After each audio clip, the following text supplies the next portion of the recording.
Je vous remercie, Monsieur le Président. Monsieur le Président, Mesdames les ministres, mes chers collègues. Monsieur le Président, il n'est pas contesté que Farba Ngom a fait l'objet d'une fouille. Il n'est pas contesté ici qu'il a été gardé à vue à la gendarmerie nationale. Le procès verbal de garde à vue est ici dans le dossier que vous avez.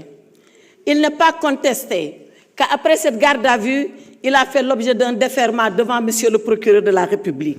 Il n'est même pas contesté que c'est à la suite de ce déferment que Monsieur le procureur de la République s'est avisé en disant que son immunité parlementaire n'a pas été levée et qu'il fallait arrêter les poursuites et le retourner au pavillon spécial. Alors, si tous ces faits ne sont pas contestés, et ces faits ne peuvent pas être contestés parce qu'étant exactement la vérité et la vraie vérité, qu'est-ce qui est alors contesté? Ce qui est contesté, ce qui est contestable et ce qui est illégal, c'est la procédure qui a été engagée. Farba Ngom a fait l'objet d'une garde à vue. Je ne parle pas de ce qui lui a été reproché. Ce qui lui a été reproché, introduction d'objets prohibés, violation du secret de l'instruction, images contraires, diffusion d'images contraires aux bonnes mœurs, corruption, on y reviendra et les accusations vont s'effondrer comme châteaux de cartes ou alors comme des châteaux sur le sable. Parce que rien, absolument rien ne tient. Ce qui est par contre illégal, c'est d'avoir ouvert le téléphone de Farba Ngom sans sa présence, sans la présence de ses avocats. Ce qui est illégal, c'est de venir dire à l'opinion nationale et internationale qu'est-ce que nous avons trouvé dans les téléphones. Or, l'intimité des communications est garantie. Elle est garantie par l'article 13 de notre Constitution. Elle est garantie par le Code pénal. Elle est garantie par le Code des communications. Tout ça a été allègrement violé pour venir dire que Farba Ngom a commis des délits. Mais Farba Ngom se défendra comme il sait se défendre, comme il s'est lavé lorsqu'on l'a maintenu en détention et qu'il a prouvé par des contestations sérieuses. Mais pourquoi c'est les contestations sérieuses? On lui reproche 125 milliards.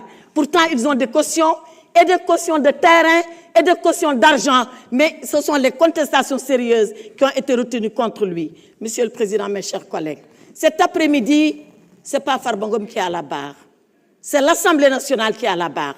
Est-ce que nous allons accepter, nous, que notre immunité soit violée par des gendarmes dans le cadre d'une procédure d'enquête primaire sans que nous ne soyons là, sans que l'Assemblée nationale ne se prononce? Cette affaire ne concerne plus Farba Ngom, elle concerne nous, les députés que nous sommes, elle concerne notre Assemblée nationale, le règlement intérieur, Monsieur le Président.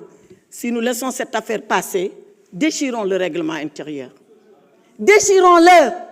Il n'a pas de sens, il n'a pas de portée, il n'a aucune signification. Demain, vous les députés, vous serez poursuivis, arrêtés, et personne ne viendra demander la levée de votre immunité parlementaire. Voilà ce qui va se passer. Monsieur le Président,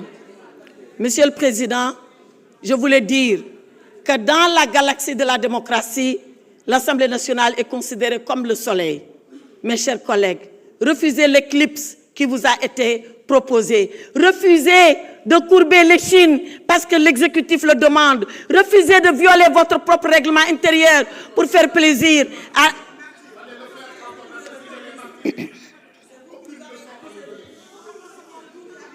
S'il vous plaît.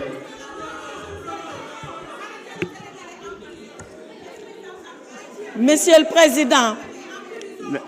Attendez, mes chers collègues, s'il vous plaît.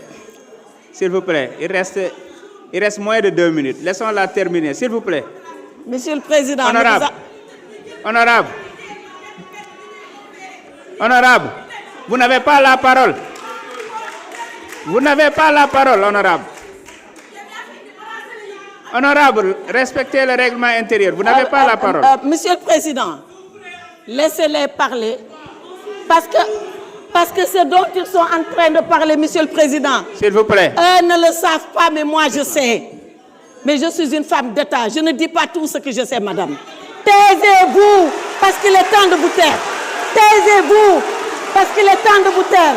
Taisez-vous, madame. S'il vous plaît. Alors, Monsieur le Président, pour finir, je demande à nos honorables collègues, pour ceux-là encore qui le sont, pour ceux-là encore qui le pensent, de conserver leur dignité et de refuser aujourd'hui